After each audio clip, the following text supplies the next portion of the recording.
Ayan, so nandito na tayo sa ating part 3 ng ating Small Coffee Business Training. So this time, tayo naman po ay magkakaroon ng coffee making workshop. So this workshop ay nirecord din namin kani-kanina lang po at para mapanood niyo po kung paano gawin ang hot coffee, iced coffee, frappe at syempre yung sarili naming recipe ng cold brew. Panoorin po natin yung ating video. Okay, gamit po natin na machine dito ay semi-automatic na Sterling brand. Okay, so ito po ay may isang group head. Okay, and then again, tingnan natin kung paano po gamitin ang machine natin na to.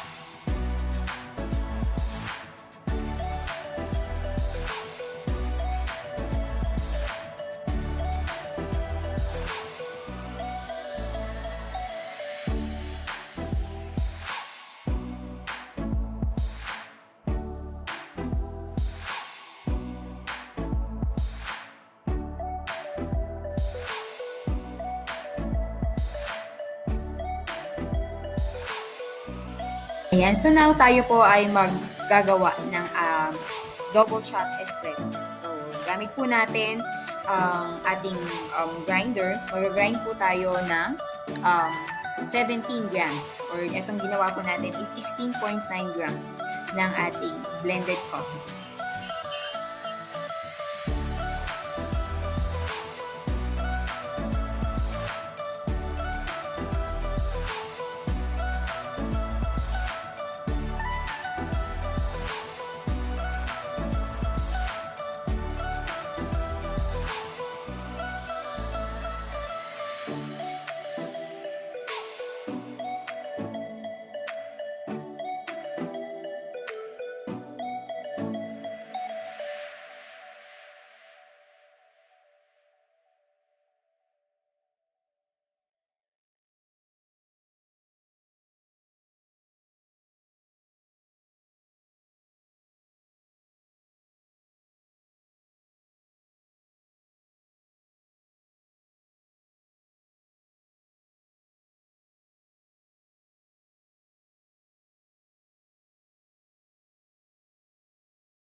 Okay, so nakita po natin kung paano gamitin yung ating grinder and then kung paano tayo makakapag yield ng dalawang shot ng espresso. So makikita po natin ngayon, meron tayong dalawang cup with 30 ml each ng espresso shot.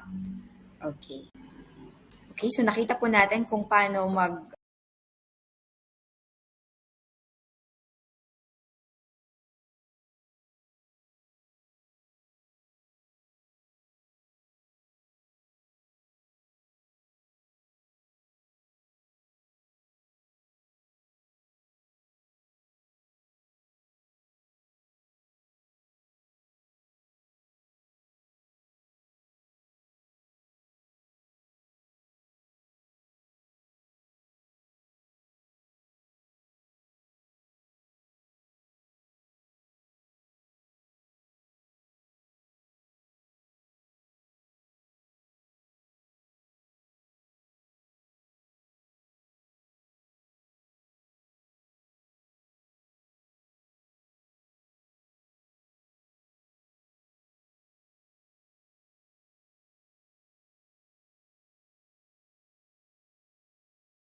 Now na napanood po natin kung paano gamitin or i-operate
Ayan, so napakadaling gawin ng iced coffee, tama ba? So pinaghalo-halo mo lang yung mga mixtures natin. And then, proceed naman tayo ngayon sa paggawa po ng cold brew coffee in bottles na very popular po ito. Ito ay less acidic yung coffee na to.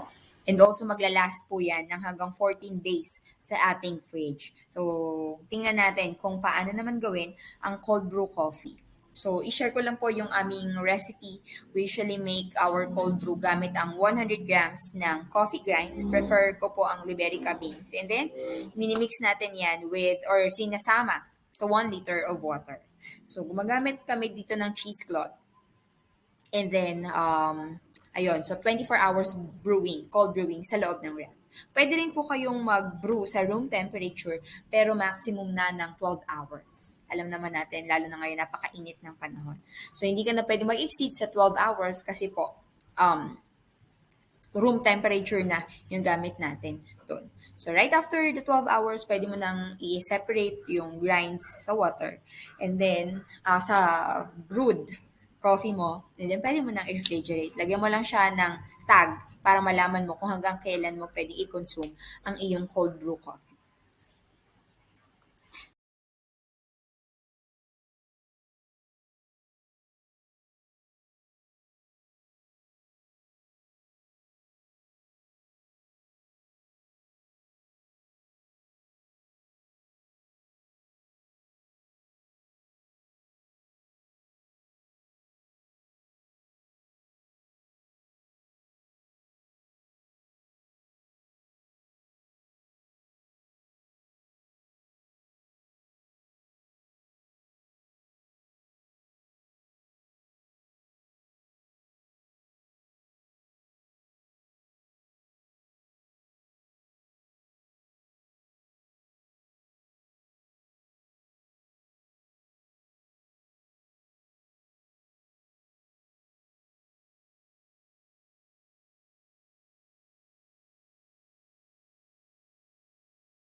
Okay, finally, alamin naman natin kung paano naman gumawa ng frappe. Okay, so yung frappe natin, ginamitan din natin yan ng one shot espresso, pero pwede rin po kayong gumamit dito ng cold brew coffee.